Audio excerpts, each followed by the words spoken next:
বিসমিল্লাহির রহমানির রহিম। আসসালামু আলাইকুম। আজকে আমাদের বিষয় হলো মোট কুলিং লোড নির্ধারণ। মোট কুলিং লোড নির্ধারণ সম্পর্কে ধারণা, concept about determining total cooling load.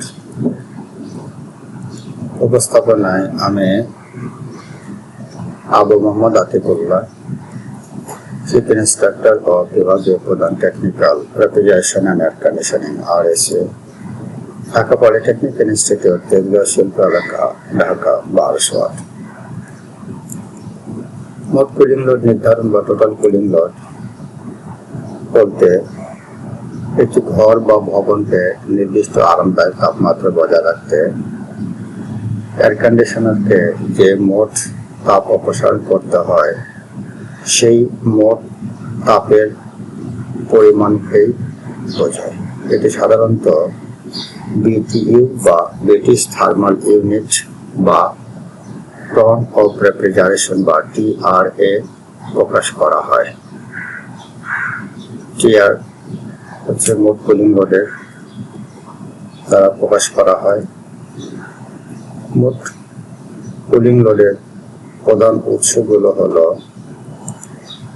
বাহ্যিক তাপ বা এক্সটার্নাল লোড, সূর্যের তাপ বা সোলার হিট গেইন, দেওয়াল, ছাদ, জানালা দিয়ে তাপ প্রবেশ এবং বাইরের গরম বাতাস বা ইনফিল্ট্রেশন।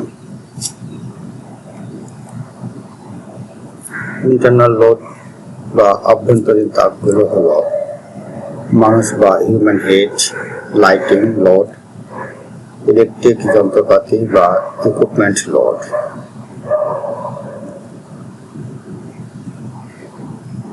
বায়ু পরিবর্তনজনিত তাপ বা লোড বা ভেন্টিলেশন লোডগুলো হলো নতুন বাতাস ঢুকলে তার তাপমাত্রা নিয়ন্ত্রণের প্রয়োজন হয়।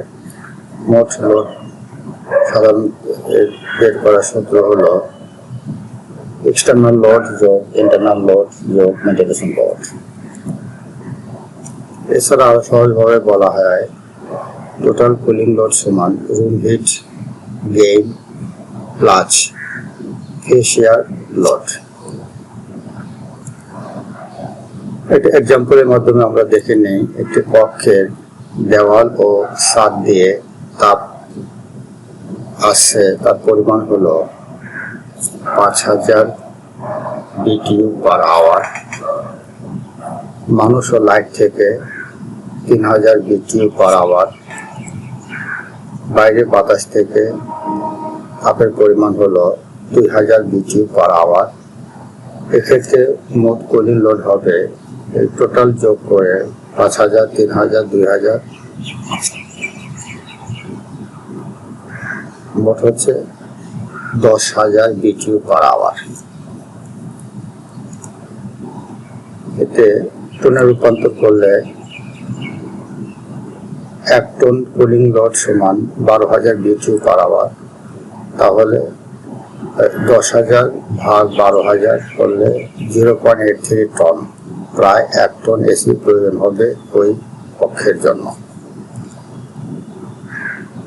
মোট cooling load air conditioner ton বা এসি টনের হিসাব হলো এর প্রয়োজনীয় তথ্যাদি যেগুলো দরকার সেগুলো হলো ঘরের দৈর্ঘ্য ফুট বা মিটারে বের করে নিতে হবে, ঘরের প্রস্থ ফুট বা মিটারে, উচ্চতা ফুট বা মিটারে, জানালা সংখ্যা ও সাইজ, প্রায় কতজন মানুষ সাধারণত থাকে তার পরিমাণ, লাইট, ফ্যান, কম্পিউটার, অন্যান্য যন্ত্রপাতি কি কি আছে, ঘর কোন তলায় বা গ্রাউন্ড, মেঝে বা ছাদে, সরাসরি রোদ পড়ে কিনা বা না। এই সমস্ত তথ্যগুলো প্রয়োজন হবে মোট কুলিং লোড বের করার জন্য।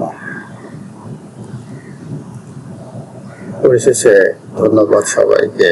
Thank you for all. ধন্যবাদ।